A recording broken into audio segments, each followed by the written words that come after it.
सलाम, नमस्ते, सत श्री अकाल। मैं हूं रजा और आप देख रहे हैं रजाग्राफी एक्सप्रेस की सबसे खास रिपोर्ट, अंतर्राष्ट्रीय प्राइम टाइम रिपोर्ट। पूरी दुनिया की तमाम बड़ी खबर आसान और सिंपल भाषा में जल्दी आपके सामने। हजरात मोहतरम, भारत के आर्मी चीफ ने ऑपरेशन सिंदूर को कुछ घंटों का ट्रेलर बताया था और कहा था फिल्म अभी बाकी है और अभी ऑपरेशन सिंदूर जारी है। दिल्ली धमाके के बाद और कई सारे तार पाकिस्तान से जुड़ने के बाद अचानक से लंबी हमारे देश में नेताओं और प्रधानमंत्री, गृह मंत्री और सेना की मीटिंग के बाद एक बात का एहसास पाकिस्तान को हो गया कि अब अगर भारत ने पीटना शुरू किया तो बहुत ज़्यादा पीटेगा। दोस्तों, इसी सिलसिले में पाकिस्तान के डिफेंस मिनिस्टर ने भी कबूल किया है कि भारत हम पर हमला कर सकता है फुल स्केल पर और हमारी फौज, हमारी सारी इंटेलिजेंस फुल अलर्ट पर है, क्योंकि भारत हमला करने की तैयारी में है और पाकिस्तान पर वो पूरी ताकत से हमला कर सकता है। इसके बाद पाकिस्तान के अंदर हड़कंप मचा हुआ है, सारी एजेंसियां अलर्ट पर हैं।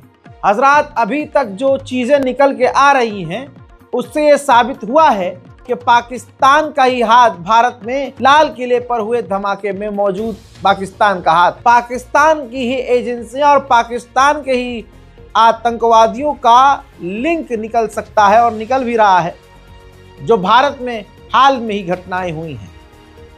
इस सिलसिले में पाकिस्तान के पीओके के जो पूर्व पीएम हैं उसके बयान के बाद जिसने कबूल किया है कि हाँ, हमने लाल किले से लेकर अंदर तक भारतीयों को घुसकर मारा है और हमने भारत को पहले ही चेतावनी दी थी।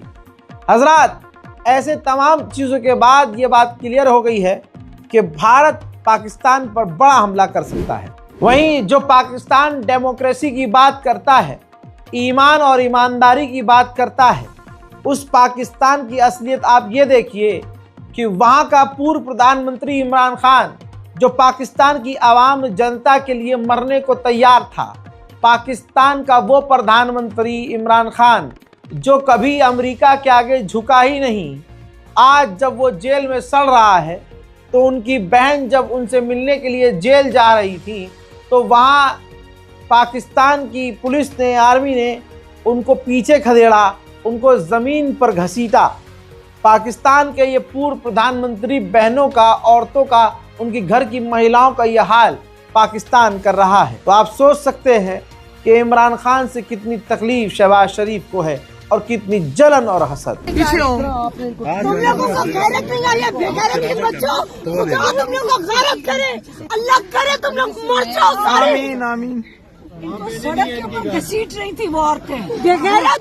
तुम लोग ये मरियम नवाज के साथ करके देखो, कुत्ते के बच्चों, ये याद आना था तुम लोगों को। आज तक हम शराफत में बैठे हुए हैं, मैं आपको बता रही हूँ सारों को, हम शराफत में हमने हर इनका असूल फॉलो किया है।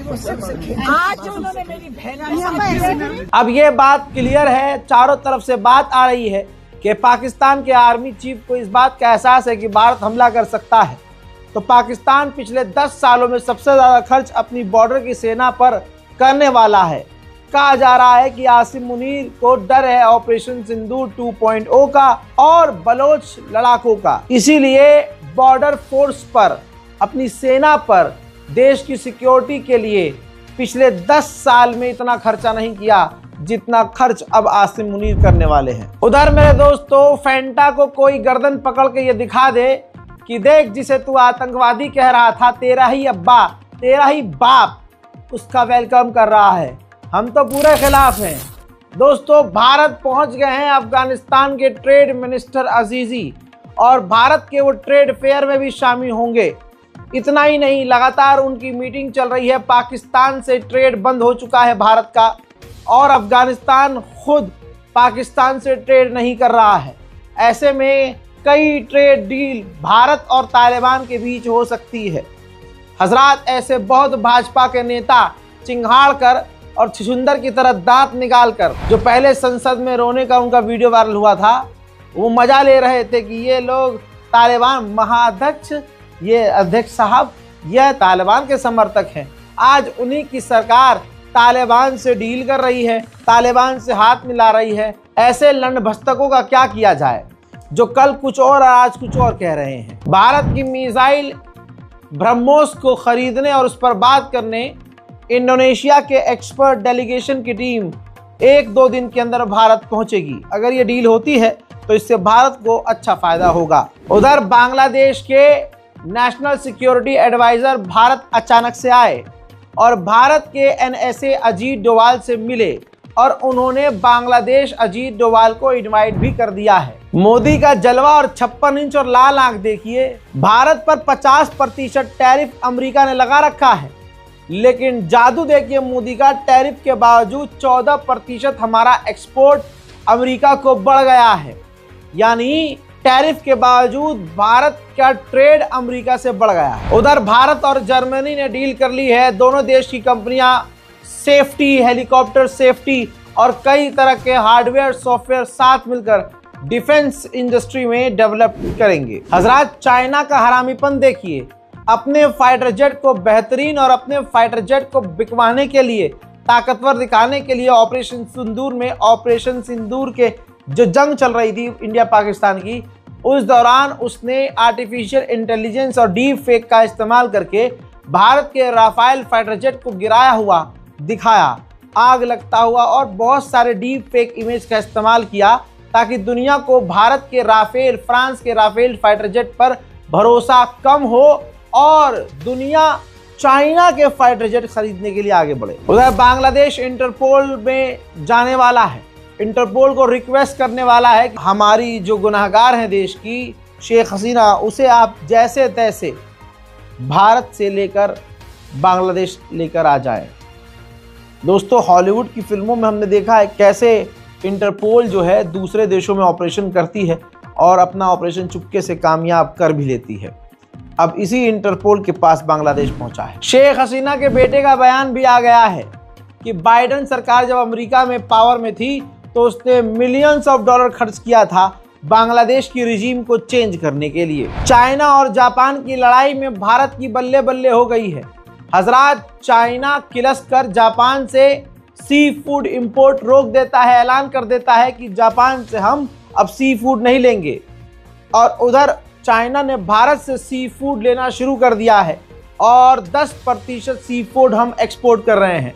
अगर जापान और चीन की बात और बिगड़ती है तो इससे भारत को और भी फायदा होगा। वहीं अमेरिका ने $700 मिलियन के हथियार, डिफेंस सिस्टम ताइवान को अप्रूव कर दिए हैं, जिससे अब चीन फिर से चिढ़ जाएगा। हजरात, ताइवान के मुद्दे पर चाइना और अमेरिका भिड़ सकते हैं। इंटरनेशनल रिपोर्ट ये कह रही है कि चीन अमेरिका से जंग की तैयारी कर रहा है। चाइना और अमेरिका का टकराव देखते हुए वेस्टर्न देशों ने फैसला किया है कि अब हम रेयर अर्थ मिनरल्स अपने लिए खुद इकट्ठा करेंगे ताकि हमें कल को किसी और से, खासकर अमेरिका से, भीख न मांगनी पड़े। हजरात मेरे दोस्तों, एक बार फिर से तुर्की की पार्लियामेंट में हाथापाई हो गई क्योंकि किसी शख्स ने एर्दोगान की निंदा कर दी थी कि हमारी फौज के जवान सीरिया में मारे गए हैं और ये गलती एर्दोगान की है।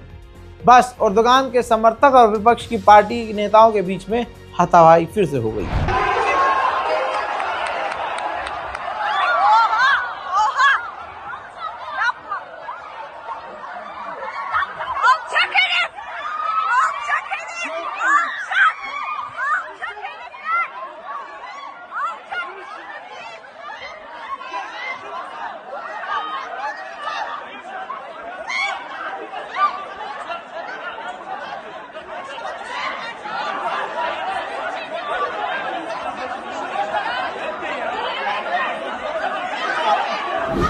उधर दुबई में जो एयर शो चल रहा है, देखिए भारत ने भी अपना फाइटर जेट तेजस उड़ाकर अपना करतब दिखाया है। भारतीय फाइटर जेट ने कमाल की करतब दुबई के आसमान में दिखाए हैं और दुनिया ने देखा है कि भारत का तेजस कितना तेज, खतरनाक और खूबसूरत कलाकारी कर सकता है। साउथ अफ्रीका के अंदर G20 की मीटिंग होने वाली है और ट्रंप मना कर रहा है कि ये मीटिंग में मैं शामिल नहीं होऊंगा और ये मीटिंग नहीं होनी चाहिए। अब कहा जा रहा है कि इस G20 की मीटिंग में भारत के प्रधानमंत्री माननीय नरेंद्र मोदी भी पहुंचेंगे और कई देश पहुंचेंगे। अब डोनाल्ड ट्रंप साउथ अफ्रीका पर प्रेशर ये बना रहे हैं कि आप मीटिंग करना है कर लो, लेकिन जॉइंट स्टेटमेंट जारी ना करना। लेकिन रिपोर्ट यह है कि साउथ अफ्रीका और ब्राजील जॉइंट स्टेटमेंट जरूर जारी करेंगे। वहीं वेनेजुएला के राष्ट्रपति और अब नीचे आ गए हैं। उन्होंने ट्रंप से कह दिया है कि मैं अपना पद छोड़ने को तैयार हूं, लेकिन मेरा कार्यकाल जो पूरा हो जाए तब मैं दोबारा चुनाव नहीं लड़ूंगा। जितना समय है मुझे उतने समय तक सरकार चलाने दीजिए। वहीं वेनेजुएला में ऑयल कॉम्प्लेक्स में बड़ा धमाका हुआ है। अभी ये पुष्टि नहीं की जा रही है कि ये हमला है या हादसा। फिलहाल के लिए हादसा बताया जा रहा है। मंजर आपके सामने।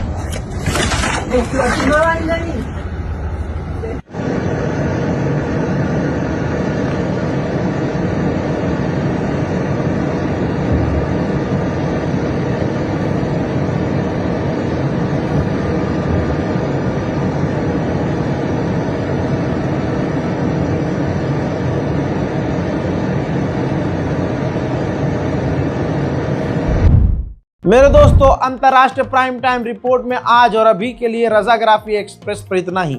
तो जल्दी से चैनल को सब्सक्राइब कर लीजिए, अपनी राय कमेंट में जरूर लिखिए। और आप देख रहे थे रजाग्राफी एक्सप्रेस, कुछ ज्यादा ही सच।